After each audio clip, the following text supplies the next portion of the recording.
all attainable through the ways that you eat, supplements, which is also eating, because I only use whole food supplements. What whole food supplements are is essentially foods, but that are concentrated. For instance, they're the best grown foods that you could possibly have. The supplements that I use are Premier Research Labs. Dr. Bob Marshall created these. They are the only non-excipient ones in the world. They are the best ones in the world, and I know you'll hear that from a bunch of different people, but I can prove it. I can prove it over and over and over again. So, but sometimes what it is we get nutritional deficiencies. You have not eaten the foods that you have supposed to eaten for your body type and for your type of living and where you live and how you live and all these different types of things. And then you've eaten other foods that you really should have not eaten because you just didn't know any better. And then your systems have broken down, and the number one system that breaks down is your eliminatory systems. We don't get rid of toxins as fast and as quickly, and that's usually the things that chokes the life off. It's not necessarily the nutrients. So you'll have people that say, I want to get healthy, and they'll start eating a lot of the really good fruits and vegetables and things like that, but they haven't changed their bowels, meaning they don't poop anymore, they don't excrete anymore, they don't sweat any more than they do, and so by adding more stuff in, they're hoping to get increased level of health, increased level of energy, all these different types of things. And many times people go, you know what, I'm spending a lot of money on this stuff and I'm not seeing any results. Well, one of the number one things is because they're not eliminating. So, when you are working on a car, if you're going to resurface the heads, meaning you're going to create more horsepower in the engine, you also have to create a bigger exhaust. Because if you don't create a bigger exhaust, then it won't work. I don't care how much more gasoline you're able to get. And let's say you even hook up nitrous oxide. And I use these analogies. A lot of people understand engines, and our body is like an engine because it fits the same principles as what goes in must come out. And what comes out, if it's too slow or clogged up, then it doesn't matter as much what goes in. Now it matters, but not as much. So in terms of healing hierarchies, is you got to, just like mechanics, you got to understand the system, and many people in Western, even just all over the world, is they forget getting rid of the waste products as being more important. Another thing that a lot of people forget is, let's say, exercise. Let's say they want to exercise and they think they're doing all of the bodybuilding that's inside the gym, meaning it's working out. That's what makes the muscle grow. No, that's not what makes the muscle grow. That's what breaks the muscle down. But what makes the muscle grow is when you rest, when you sleep, when you take time off, when you are sleeping. So actually, the thing that you think you're doing to get it's the opposite. And so you'll have a lot of people, for instance, that will they will underestimate that, or they'll even completely, I wish I could work out all the time, or I wish I could work all the time. Let's say you are an engineer, or let's say you're a mathematician and you're trying to figure things out, or let's say you're a student and you're studying. What would be best is for you to go to bed. It would be for you to put it down, set it aside, because it's already gone in, and your brain, you remember everything, you record everything, but you need time to process it. You need to, so making videos and things like that, it takes more time to process it, where the computer has to kind of put it all together, and that's when it's in downtime. So a lot of times when I put my videos out on YouTube, since they take so long, I'll do it overnight. I'll do it while I'm asleep, and I'll do it while the computer's asleep too, because then it uses less resources and it can spend time doing it. So it looks like it's doing nothing, but it's actually doing everything. So a lot of times in this health thing, it is what you don't see. It's what you don't focus on. It is the downtime. It is the rest. It is the recovery. It is the simple things, the elimination of something. We think that we're happy when we get new stuff, but there's a principle, which is for every new thing you get, you should get rid of an old thing. I want to get rid of that. Well, then you'll become a hoarder. And you know what happens to hoarders is they drown in their stuff. And that's what the vast majority of human existence is, in terms of death and disease and pain and suffering, becomes from, you cannot get rid of which is not useful to you anymore. And that goes for even not even things, but memories. That goes for emotions. So it's memory, and memory, you can't see a memory. You can see it inside your head, but the thing is can you forgive and can you forget? People go, I can never forget that. Yes, you can. You can totally forget something, especially if it's harmful to you and you want to forget it. You just have to replace it with something that's good. You have to replace and bring something that's good, and then it will dump it out. And if you find that you keep going back to a bad memory or something like that, detoxify it by bringing something in. It's what, in terms of even psychology, is what's called replacement theology or replacement psychology, which is for every bad, okay, let's say you have a bad thought. Let's say, and a lot of viruses and infection is related to that, because it's our immune system. When your energy goes low, when you lose energy, that gives a foothold for these things to start to take over. So, with viruses or parasites or things like that, there's a good principle for every bad thought, you need to replace it with 3 good things. So let's say you say a negative thing. I hate that person. Catch yourself, stop yourself, and then come up with 3 good things. It doesn't have to be about them. It's just good things. So, I like ice cream. I like sunshine. I like sleeping. I like smiles. And then you can keep going on. A lot of times when people are stuck in a loop, they can't, come up with something positive. You'll ask them, they'll go, I can't think of anything positive. And they can't. There's like a blockage, and they have to force them. But the more, when you practice, you will start to get better and better. And so the practice is very good, because it's kind of like building up a bank of memories and emotions, so that you can very quickly. And so if you have anything negative, let's say you cough, let's say you sneeze, say 3 positive affirmations about yourself, about the world around you, I like birds, I like, green trees, think about them, say them. Because it replaces, and what you'll find is eventually the negative things, you will forget them. And that's the point, is can we forget? And can we go to DNA memory, where your DNA forgets the damage that's done to it? And that's very important, because the damage was done. But the problem is can you let it go and go on to healing? Healing, you can't necessarily heal unless you let go of something. You can't get the gift that I have for you unless you let go of that wet, dirty blanket that you have in your hand, because the two don't go together. You have to drop something in order to get something new, okay? These are principles. That's the thing. It's just health is practice and principles. So this is Jason Eagle, your Natural Health Authority. The number to call in is 313-272-5600. As far as the calls go, you can call about anything. So you can call like the Dr. Marshall show and say, I have this condition, and I can go over, you can take 4 of these and 6 of these and do this and do that, and we can go through that. Or we can, if you have questions about, let's say, I heard about this fish oil, or I heard about this thing on Dr. Oz or something. What do you think about that? I've been doing this for 25 years. I have a lot of experience with this, a lot of experience with my own body. Pretty soon in one of these next shows, I'm going to go through and tell you my whole story, because I got a story like you.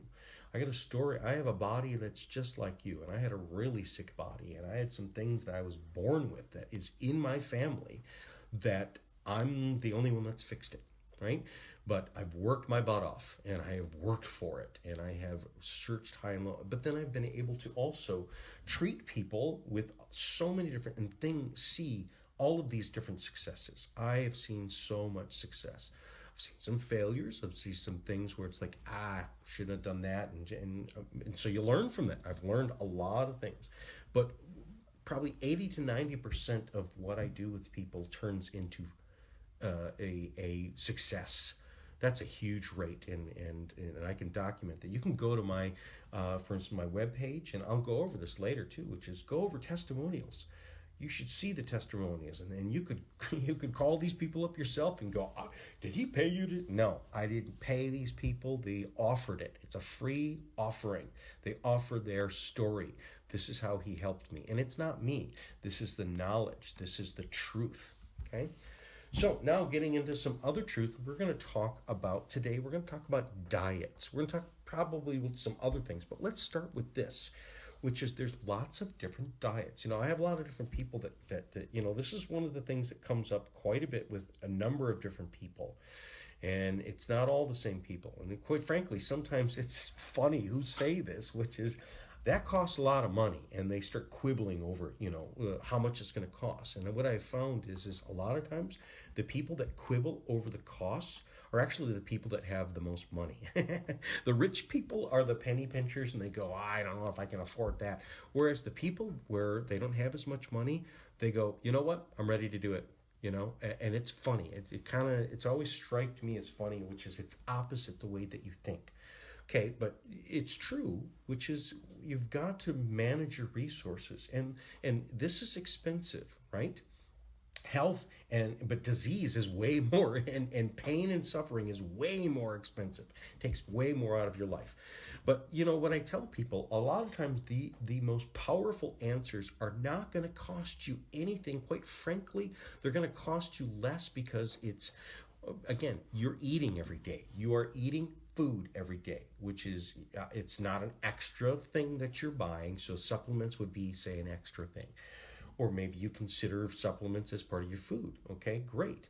Well, what if you could save money? Meaning taking on a different diet, eating a different way, and a lot of times it will cause you to eliminate. So again, most of the dietary changes is actually you're taking things away that you were eating. So it's a lot of the fluff, a lot of the sugar, a lot of the nonsense, a lot of the stuff. Now that stuff is really cheap, and so people like to buy it because it's just a cake and a cookie and this and that. It's cheap. It adds up. It's not cheap, okay, what it does to your life. I just got back from a trip. My wife and I would travel a lot. We went out west. We went out to Phoenix, Arizona. My wife competed. She is a competitive gymnast. She's an Excel diamond, which would be essentially kind of like a level 8 in gymnastics. The gymnastics, like the Olympics, goes up to 10, level 10, and that's as high as it goes. My wife is 41 years old. I'm not going to get in trouble for saying her age, because she's a competitive gymnast at age 41, which means she competes against like 12, 14-year-olds. And she took third place in 2 of her events. I don't remember which one it is, but this is classic gymnastics like you watch on the Olympics, which is bars, beam, vault, and floor. And I don't remember which one, but she had like a 9.1 something. She did really, really well. I'm so proud of her. We get a chance to travel all over the place. This one we did an event out in Phoenix, Arizona. Well, but we went a week ahead of time, and so we traveled all over the place. We went sightseeing and stuff like that. And again, like I said, I travel all over the place. And I'm going to tell you, I've heard a lot of people talk about their diets in terms of, either they offer it up or we get into the talk, well, that's what I do, and we get talking about it. So I'm going to tell you what I've heard from a lot of people in terms of what diets work for them. Now, not every diet is for everybody, and I'm going to categorize these in terms of these different types of diets and who they are for, okay? So the one that I've been hearing the most about actually recently would be what's called the carnivore diet or the keto paleo diet. We'll start with what's called the carnivore diet. Now, the carnivore diet is quite an extreme diet. But again, most people that do it or able to do it, they go, wow, I lost like 20 pounds in like 2 to 3 weeks. It just melted off my body and I feel amazing and stuff like that.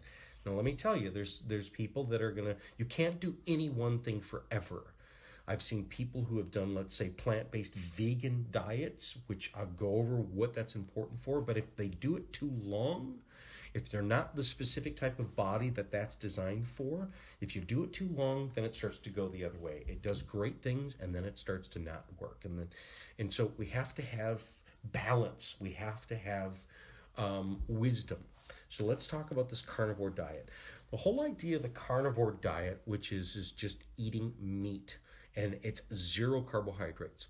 It's based upon the idea that and it's not an idea, it's truth. There are many people all over the world that our ancestors, all they ate was meat. Yes, they ate some vegetables and stuff like that. But if you, for instance, okay, let me give you an example. The people that lived during the Ice Age, that lived up in the high climates, all of the Native Americans that came down through the Americas, if we can trace them coming over some, let's say, Mongolia, they had to spend many of their lives in terms of, it took them years to finally get into America where they could grow corn and vegetables and things like that. Excuse me. Up in the tundra and up in those places, there is no vegetables. You're not eating a vegetable. You're eating nothing but meat. You are a hunter, and maybe you can dig up some roots and stuff like that. But and maybe you'll catch some berries every once in a while. But for the most part, you're eating meat. So we knew that there were people all over the world that have done this, right? And so our genetics, which is we carry the genetics of our ancestors, and there are certain people that their genetics are closer to that. So this is a diet where you eat nothing but meat, right? And, you've got your options of what different types of meats, a lot of people will say, you get beef, you got chicken, you got pork, you got lamb, you got turkey, you got organ meats, you got salmon, sardines, whitefish. The other thing that's allowed in this would be small amounts of heavy cream and hard cheese. Butter and lard and bone marrow are also allowed. People go, oh, bone marrow. Well, listen, if you're a gourmet, bone marrow is like the bomb. You go to some of the best French restaurants and they roast these beef bones and use these special spoons where you scoop the bone marrow out. Oh, it's it's delicious. It's like a good beef broth type of thing. It's awesome.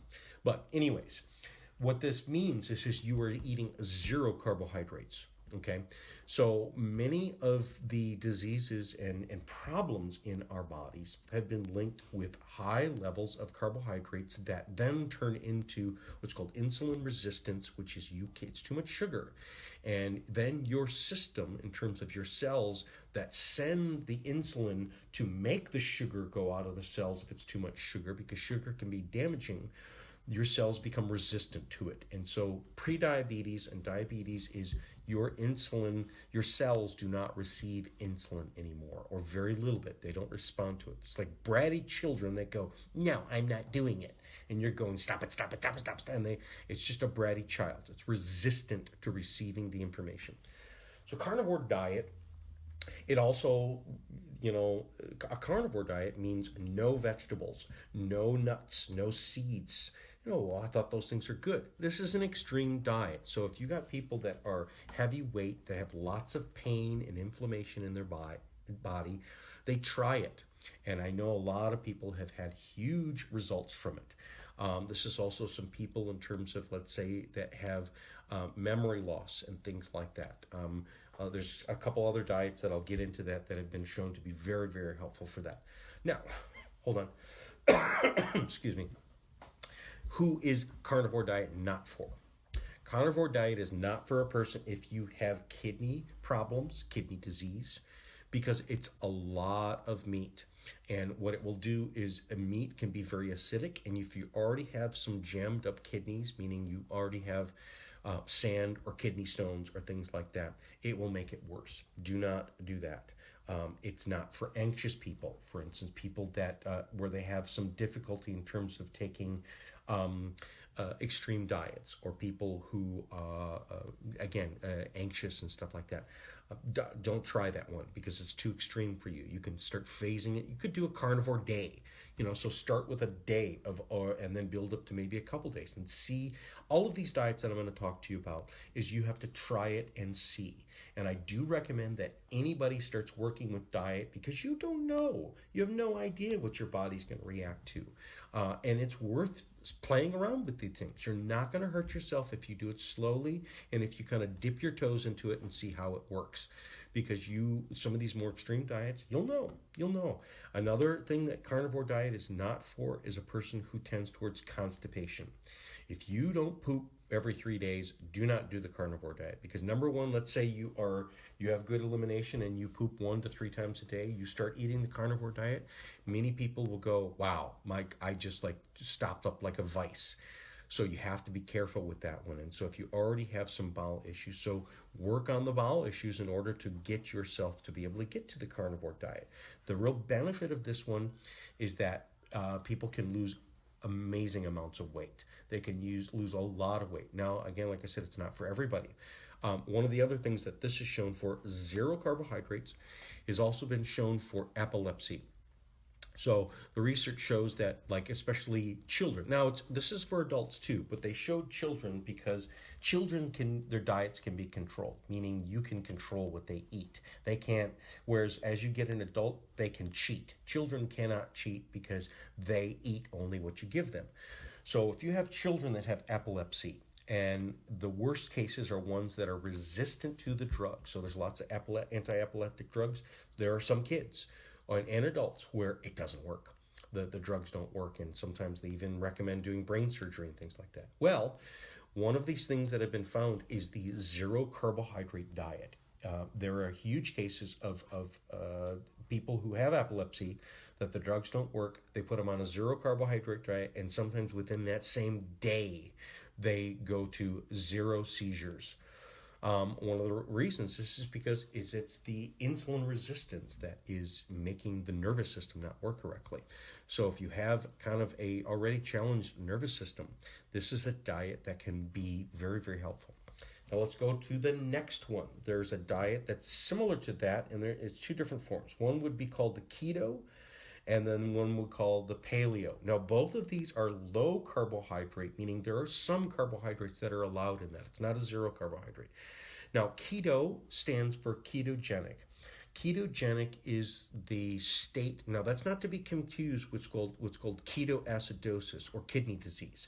That's dangerous. So as people, and that is a result of kidney damage. So they sell these strips, what are called keto strips, at, let's say, Walgreens or CVS, and they are for people who have ketoacidosis, and they are these strips that you can urinate on, and you can urinate anytime during the day, and they will change color. And if you have zero ketones in your urine, meaning, and I'll describe it in a minute, zero ketones, the color doesn't change at all.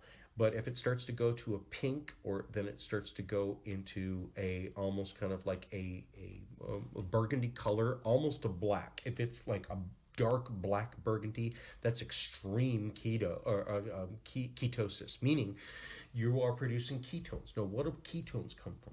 Ketones come from your body digesting fat. Now, it's either external fat or internal fat, meaning if your body starts living off of your own fat, when your body breaks fat apart, whether it's dietary fat or internal fat, it turns it into glucose, okay? So that's what our muscles works off of. The only food that our muscles and our brain uses is glucose, okay? But glucose that is straight glucose or sucrose or fructose, which is fruit or sugar, something like that.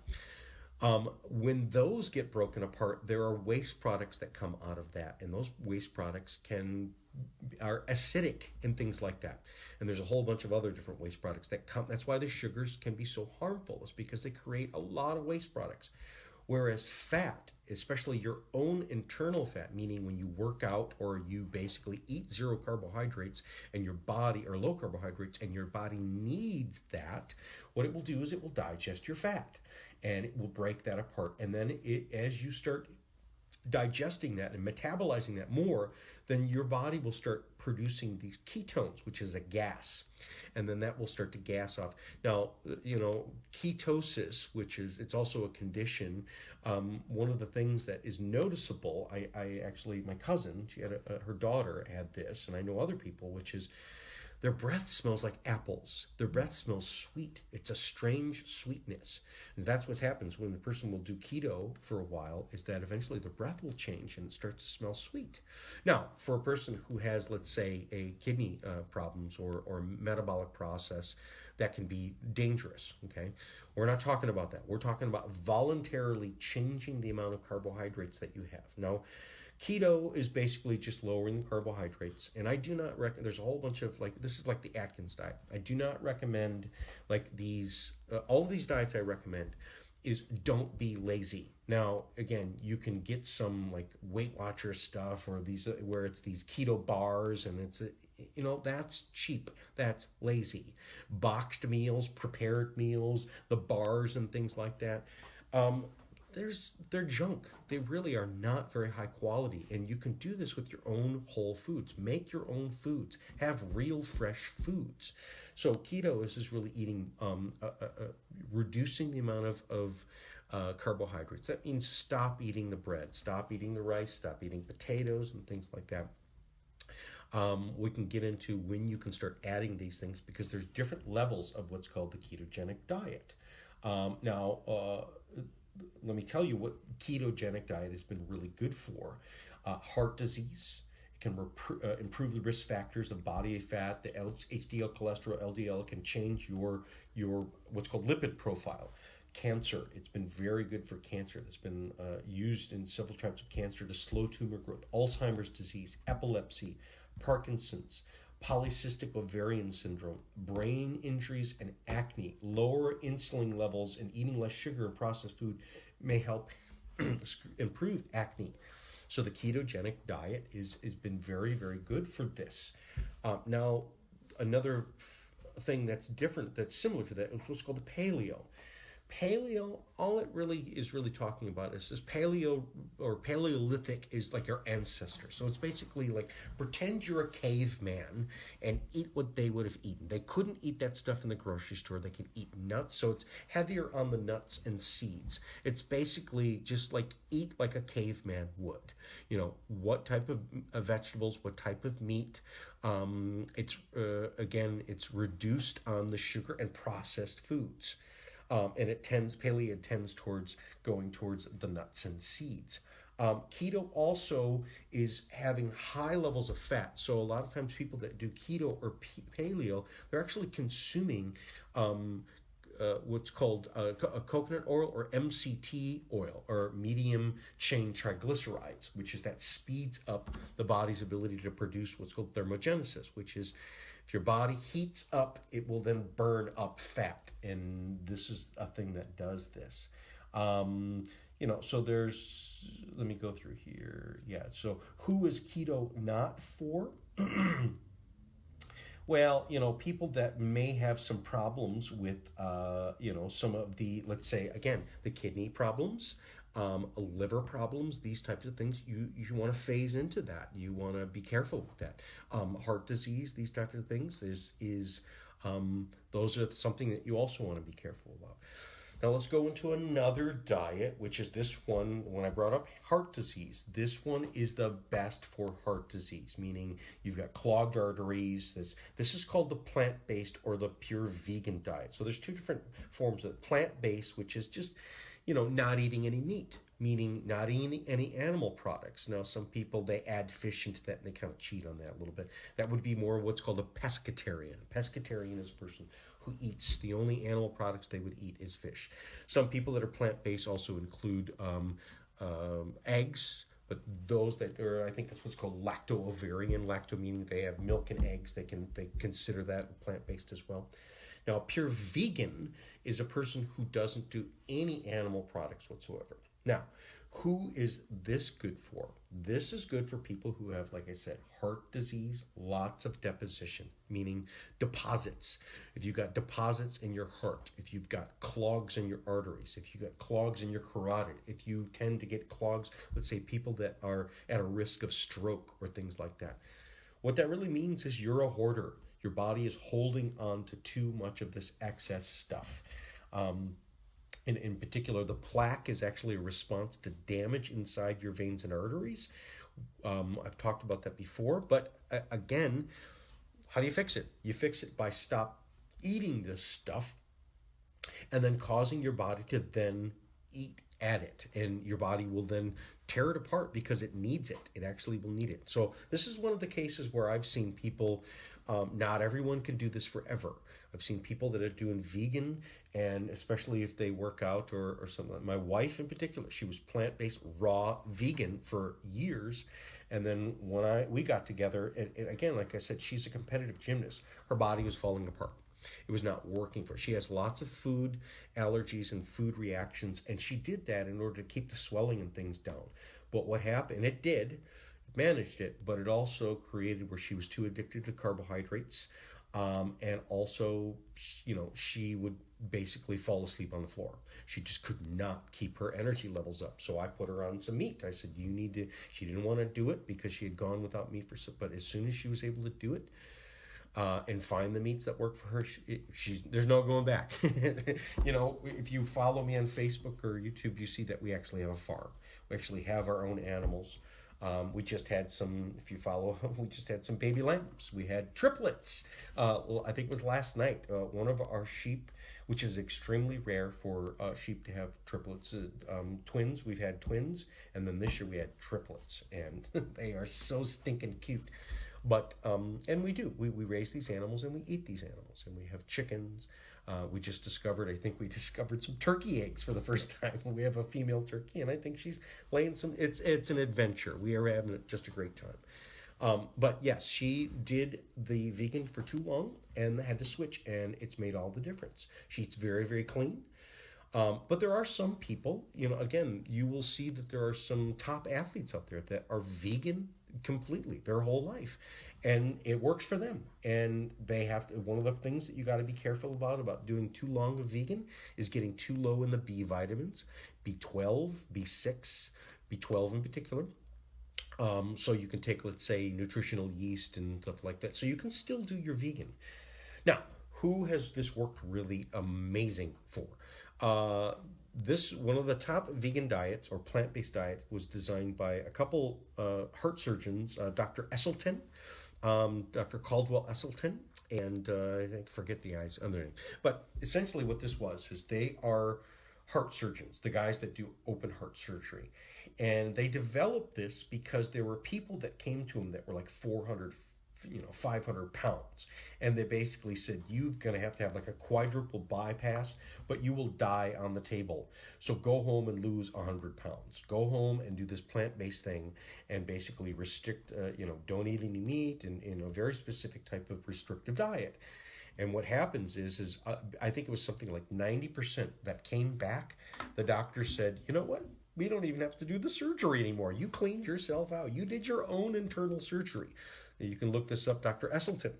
Okay, so this is the plant-based diet. There's a really good vegan cardiologist here in town, a couple really good guys. One is Dr. Joel Kahn. He actually has him and his son has a restaurant in downtown Ferndale called, I forget about it, but it's all plant-based. And it's spectacular, the foods that they can make there. And then there's another one, Dr. Mickey Dangovian. These are both vegan cardiologists, which is, they'll do the drugs and surgery, but they recommend this food, and they know their supplements really well, and and again, it's adjusting the diet and getting people to restrict some of these things, and go on diets that cause you to take those things out of your body because it needs it for the nutrients. Now, again, like I said, there are some people that if you're really a bad risk, you stay on these things for a long time, okay? Now, let's go into the most balanced out of all of these diets, which allows a little bit of everything, okay? I talked about it last week, and that's the Mediterranean diet. Mediterranean diet is, as I said, there's a big area of Mediterranean that would be Greece, Turkey, even upper North Africa. Again, they eat meat, they eat a lot of lamb, they eat goat, they eat some beef, they eat chicken, they eat a little bit of everything, but they eat more lamb than pretty much everybody else. But they eat rice, and they eat chickpeas and beans, lots of vegetables, tons of vegetables, but they eat lots of olive oil, tons of olive oil, okay? And you can actually take olive oil as a supplement. You can put it on your foods. Now, I said last week, what is the best olive oil? In my opinion, and based upon the research in terms of what gives you the most bang for your buck, especially if you're trying to lose weight, that is Moroccan olive oil. Olives that come from Morocco, because the olives are the most challenged there. They have the hardest living conditions, and so they put the most amount of antioxidants. So the Mediterranean diet is balanced. It's kind of got a little bit of everything, but it's very clean, and it's all freshly made, okay?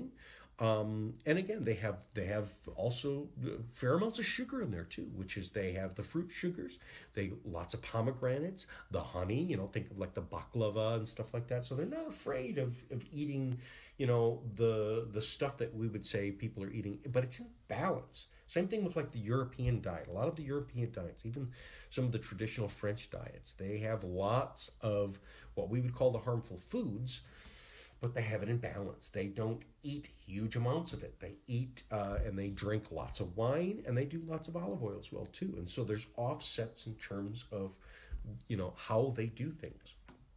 Okay, that one, like I said, that's the most balanced diet.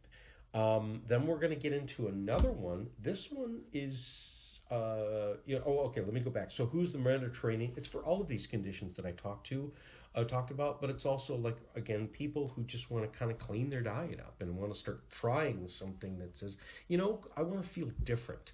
I want to eat more healthier whole foods, and I really want to just be, again, smart about it. I want to change the standard American diet, stuff out of boxes and cans and stuff like that, and start eating fresher. That's the Mediterranean diet. Now let's get into a diet that this one is more for, let's say, autoimmune diseases, okay? What are autoimmune diseases? Let's say Raynaud's syndrome, a lot of arthritis that would be considered autoimmune. So a lot of the gut type of stuff would be considered autoimmune. Let's say Lyme's disease, these different types of things. These are autoimmune, especially chronic Lyme's disease, which people have a lot of hard time dealing with that. There has been a lot of success with this type of eating. It's what's called ancestral eating, or it could also be called regional/seasonal eating. Okay, what that means is that if you have an ancestry, like most of my ancestry is actually Polish. So that's probably, I'm kind of a mutt, but I got mostly Polish in me. You get people that, if you can trace your ancestry back to a region, let's say your parents came from Greece, right? Let me give you a good example of this case, in ancestral eating, okay? Out in the West Coast, out in Washington, let's say Canada, okay? Canada was known for taking a lot of the Indian and taking them away from their homes and putting them on, let's say, in homes in terms of, orphanages and things like that. And they took them from their tribes, which is they were eating, especially the Inuits that ate a lot of, like up at the Arctic Circle, up in Alaska, up in higher up in Canada, eating lots of whale blubber and seal, lots of fat, lots of protein, almost no vegetables whatsoever. You took those people and you put them on the standard American diet, so the Canadians and stuff like that, which allowed for lots of bread, and they developed huge amounts, and very, very quickly, huge amounts of diabetes and heart disease and all of these, meaning, so I'll give you a good example, is that there were these 4 kids. I don't think they're brothers. I think 2 of them were brothers, but there were these 4 kids that were moved from their home up in Alaska. They were Inuits, and they ate traditional ways of eating, and they were healthy kids, and they got moved down into an orphanage down in Washington. And these kids, in a matter of a couple years, developed extreme diabetes. They become extremely obese, heart conditions, meaning these were like 12 to 14-year-old kids that looked like they had like 80 to 90-year-old hearts. It was horrible. Now, there was a doctor that basically got permission to say, you know what, I have a theory. I think that it's the diet that's doing it to them. And what he did is essentially he got permission to send them back home. They get sent back home, and they went back to their normal way of eating. And these were kids that were, like I said, they were morbidly obese. They were extremely unhealthy. And in a matter of months to within a year, they went all these conditions completely reversed. They went back to their normal weight, and it was because of their ancestral way of eating. So what that means is if you have a person that tends towards autoimmune stuff, start researching what your ancestry is and pick one that's the closest to where, like, I'm mostly Greek. And what you do is find the region, or just kind of get an idea of a region, excuse me, and research what they ate. Excuse me, we're in America, which is you can get anything. Anything's available. And so what you do is you eat that type of eating. So find out, let's say I come from this region of Greece, and at this time of year, this is where we get into seasonal. At this time of year, they ate the lamb, and then they ate this, and you just follow the seasons. And basically, this is not hard to do. You can go on the internet, you can find this information. You can find on the internet, like, what are they eating this week? What comes in season at this time? One of the things that's been shown is that there's a lot of problems, a lot of disease, a lot of health problems in Americans and in terms of Western world, because we are able to get anything any time of the year because it's shipped in from all over the world. Well, there are people's bodies that are extremely sensitive to that, which is if it's not the strawberry time, you should not be eating the strawberries. Right? You eat the strawberries when the strawberries come in. You eat the lamb when the lamb comes in. So you can go to your Ancestral and you can follow that. And there's been people with autoimmune diseases, even, let's say, the memory issues and things like that. When they go, again, these are people that, for instance, the doctors have said, you know what, we're really having trouble figuring this out. You're not responding to this. This has been people like, for instance, schizophrenia and bipolar, these types of things. Some of these things where it's, you're on a ton of medications and they don't work very well, or they're not working at all. You start trying the ancestral eating or seasonal eating, meaning, okay, if you live in Michigan, and people can also, so seasonal regional eating, which is, forget about where, your ancestry come. You live here now, and you live here in Michigan. So traditionally, what grows here? If it's the winter time, you eat what would be growing at this time and what would be storable, and you don't eat what's not growable. Meaning, if the strawberries don't come in until, let's say, early June, then that's when you eat them. Don't eat them right now, because people's bodies will resist it. They can have problems to it. So this is one of these diets that's been shown for people who have these really confusing types of metabolic conditions. And again, autoimmune would be considered a metabolic condition. It's your metabolism. Hormonal issues. People have really messed up hormonal issues, which is, even if you're on hormone therapy and it's not working very well. Women who have like the hot flashes and things like that. Okay, and then now we're going to try one other diet, this is the one that I recommend. I don't care what you do, you should start trying this. You're not, let's say people who have low blood sugar, you're not going to hurt yourself because you're testing your blood sugar anyways. This is what's called intermittent fasting, and it's as simple as this: skip breakfast. It doesn't mean don't eat breakfast, just wait longer. If you normally, let's say, get up at, let's say, 6:30 and, eat breakfast by, like, say, 7, wait an hour, wait 2 hours. Don't eat breakfast until 9:30, 10:30, 11:30. If you could wait until, let's say, 1 o'clock before breaking your fast. Breakfast is that, break fast. It has nothing to do with the types of food. So breakfast does not necessarily mean cereal. And then when you do break your fast, you break it with protein and fat and vegetables, no carbohydrates whatsoever. Now, the idea behind this is because, and this is not idea, this is the truth behind this, is that our nervous system we got two parts of our nervous system, which is we have the sympathetic nervous system. That's the fight or flight signals, which is important for survival. It's necessary for survival. And then we have what's called the parasympathetic nervous system, which is necessary for healing, meaning it's the calm, it's the chill. You have to be in parasympathetic for you to fall asleep. If you are in sympathetic dominance, you're not going to fall asleep. You're not going to chill out. You're not going to relax. You're going to be on hyperreactive. Now, when a person wakes up in the morning, we are more geared towards anything before 3 p.m. We are in the sympathetic nervous system because that is our ancestors, which is the hunter-gatherer of which we all were, which is you didn't, for most of history, there were no refrigerators, right? There wasn't even root cellars. It was like food, you ate it last night and it's gone because you're not preserving it. So you wake up and you go get food. You don't eat food, right? There wasn't food to eat. You had to go up and get it, right? Because you ate it all. So the sympathetic nervous system is designed towards, working. It's your nervous system is you should be up working. You should be up running. You should be up digging. You should be up hunting. You should be working, okay? Well, most, Western people, Americans, no, what are you working at? You're sitting in a car, you're sitting in a desk. That ain't working. And, unless you're a farmer and waking up, and most farmers, again, they wake up and they don't have food first. They go out and they do chores like we do. We wake up in the morning and it's chores to be done, maybe a glass of water, maybe some black coffee a little bit before you go out and do a bunch of work.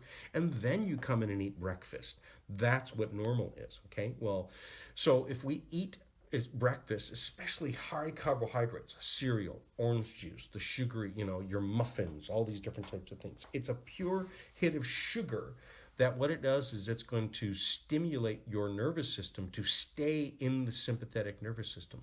So again, you'll find people that tend towards a real messed up sympathetic nervous system, which is they're stuck in sympathetic dominance. They're stuck in fight or flight. That's high anxiety. That's people with, that have to be on, let's say, the anti-anxiety medications and things like that. How about you try this? How about you skip breakfast and you don't eat any carbohydrates until after 3 p.m.? Okay, I'm not saying don't eat any, but don't eat them for the first part of the day, which is, it's this analogy, which is, the black wolf and the white wolf. The one that you feed is the one that grows. The one that you starve is the one that goes away, right? And so if you're stuck in the sympathetic nervous system, stop feeding it and feed it the other things. And again, starve it. So intermittent fasting means you extend when you break your fast. I recommend, I don't care who you are, you want to do this. Why? Because let's say every human being needs to be ready for an emergency. And an emergency is what if something happens? What if an earthquake goes off and you better get on the run?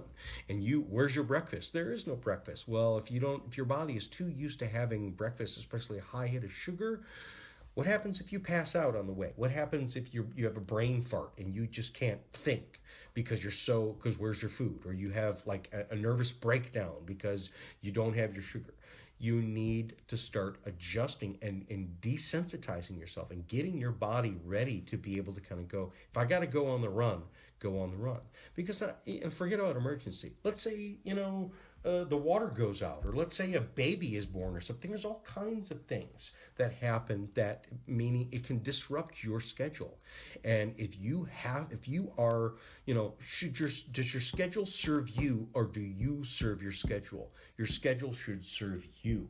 You are the master, and what you really need to master is being able to live off of yourself and adjust. And because this has everything to do with what's called insulin response. So the intermittent fasting has been really shown to take your nervous system, your immune system, and especially your sugar handling or your insulin response, and it's essentially like taking it to boot camp. Basically saying, okay, we're going to do some drills and stuff like that. And I tell you what, you get a teenager who is breaking into homes and doing all kinds of things. And you put them in a group where they get sent out to Colorado and they have to, work and everything like that. They come back and they're like, yes, sir, no, sir. And it's not because they're brainwashed. It's because they feel better. It's because, why do they feel better? Because when they respond to the thing that's appropriate, things work out better for them. And also they learn to like the way that their body feels when it's living off of itself. Meaning if you filled up your backpack full of food, why do you need to go grocery shopping? Why do you need to? In fact, you should not even think about grocery shopping, meaning the anxiety of where am I going to get food? That's a lot of anxiousness on people, which is where am I going to get food? You are food. You have food, and you become your own food. And if you start playing with this intermittent fasting, it takes every human being, and it gets you more efficient. Okay, let me use another analogy, is if you're a business that's in business long enough, let's say 20 years, 30 years, 50 years, 100 years, what's going to make more money for you? What's going to be at that stage, what's going to be the best way to stay in business? It's not more customers, it's not more product, it's actually becoming more efficient. And what's the first thing about getting efficient? Getting rid of waste products. We don't need this. Why are we spending so much on, we have like warehouses full of paper clips. We don't need them. Get rid of them. Somebody just forgot and just kept buying it. And so it's like they'll say, you'll find more money in your couch cushions than you will out there. So any working system, especially a physiological system, needs to go through a check and balance, which is eat out of your pantry for a while. If you stocked up on the pantry, rather than waiting for the rainy day where you have to have it, you eat it down and then you will then restock it later. But, wouldn't it be great to not have to go shopping for like 2 to 3 months because you lived off of what you stored? Yes. And then now, the house gets clean and stuff like that. This is what intermittent fasting does for the body. And I'll remind you that there's some great science on this. This is what's called autophagy. Auto or autophagy, some people pronounce. Basically, autophagy. Phagy means eating. You eat yourself. And I think it was the 2017 Nobel Peace Prize for medicine was this Japanese doctor that did, I think it was a 20 to 40-year study on what's called autophagy. What they found is there were many cases, let's say there were people that were into concentration camps. There were people that went into, say, trapped in mines. There were people where they couldn't eat. There were people that were trapped in, let's say, buildings. Let's say there was an earthquake and they had to live in there for a couple weeks before anyone found them. Okay? Now, I'm not suggesting that this happens to you, but what they found in the research is because there were many of these people is they had seen their doctors, and the doctors, so there were cases of people that had, say, cancer or had other heart disease or other things inside their body before they went in, before they starved. Then their bodies starved, they lived off of themselves, they ate all that stuff up, they came out skinny, right? Not dead, right? But the neat thing is that their cancer was gone. The heart disease was gone. The Alzheimer was gone. The kidney disease was gone. The body ate it up. And so I'm not suggesting going that extreme, but I am suggesting to start living off of yourself for a while and getting your body used to it. It creates a greater, all of these diets that I talked about creates greater insulin receptivity, which is all disease, all pain and suffering is really coming from insulin resistance, meaning your cells are not responding very well. So if we can get the cells to respond better, it's your immune system. If your immune system is able to eliminate waste products and not hunt down, these types of things, your immune system works better, which means it can then handle anything that it gets exposed to. So again, you want to prepare yourself for upcoming viruses and things like that. Start working with some of these diets, get yourself healthier, get yourself stronger, get rid of some of the junk, clean yourself out, go on a detox, get your body nice and clean and mean. And what will happen is your body will then be able to go through these things like a breeze. And quite frankly, I think that really strong people and healthy people, it's better to catch an infection. It's the natural process, because especially with viruses, when we come through them, they upgrade our system. I read some research that states that we know that the humans that are using technology, modern humans that understand computers right now, some of that came from the smallpox.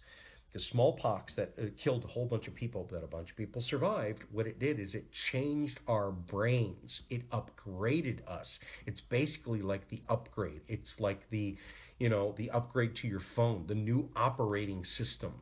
Viruses and infections, when you're healthy and you go through them, not only are they basically prepare you so that you don't get sick from them again, but they actually do amazing things to your body. God created this system to fix you and create you for the better person for your future. And the future is you want to be a better person. And so it's not about avoiding, we just don't want to get sick. No, you want to be strong enough so that, because most of the time when you're super strong, you catch a little sniffle or something like that and it's gone within a couple hours. Your body is adapted to it. It means it got sick. It found out what it needed. It's not sick. It responded to a stimulus.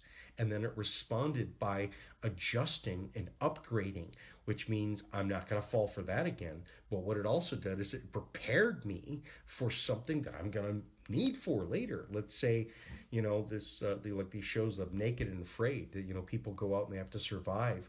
They come back and they are different. Let's say even people that go to war, they come back and they're different. Some of it's bad, but some of it's good, meaning they're much more hyper aware. They excuse me.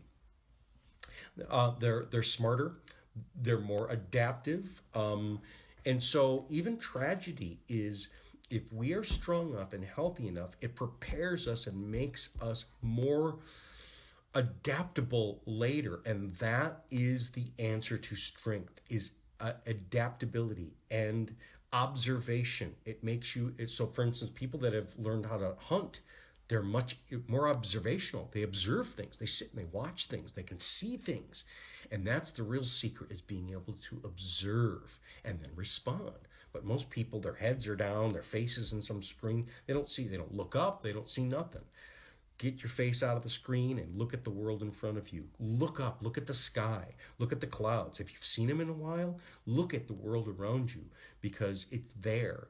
And we need to be able to respond to it. And that creates true strength. So this is Jason Eagle, your natural health authority. And so we've gone over a bunch of different diets. Next week, we're going to go over some other different types. We're going to go over probably the gallbladder, the kidney, the liver. What are they? What do they do? What are some of the things that we can do? I think we're going to talk about interference fields next week. Interference fields, that's the mud packs. If you've heard Dr. Marshall talk about, I do the mud packs. I am an expert in the mud packs. I'm going to talk about the science of what interference, this is not woo-woo. This is not basically, it sounds, no, this is real, true science. What we do here is real, true science, but it really works. And again, start trying some of these diets. I really recommend that you start really experimenting with your body. Figure out how your body works. Figure out what this does, what this does. It's like getting in a car. What does that button do? What is that? I don't know. You need to start figuring it out. Start playing with some things so that you can see how you respond, so that you can find what your optimum best is. And the best thing that a person can figure out is, what should you be eating? What should you not be eating? And it can change based upon times. What should I be eating in the wintertime as opposed to what should I be eating in the summertime? Some of it's what feels right to me, but also feeling can be quite deceptive. It feels really good when that, sugar hits my mouth, but, look at how you feel later. An hour later, sniffly, stuffy, blah, blah, blah, then it's not good. Start observing your body and start testing it. So it's Jason Eagle, your natural health authority. I will see you next week. Okay, bye-bye.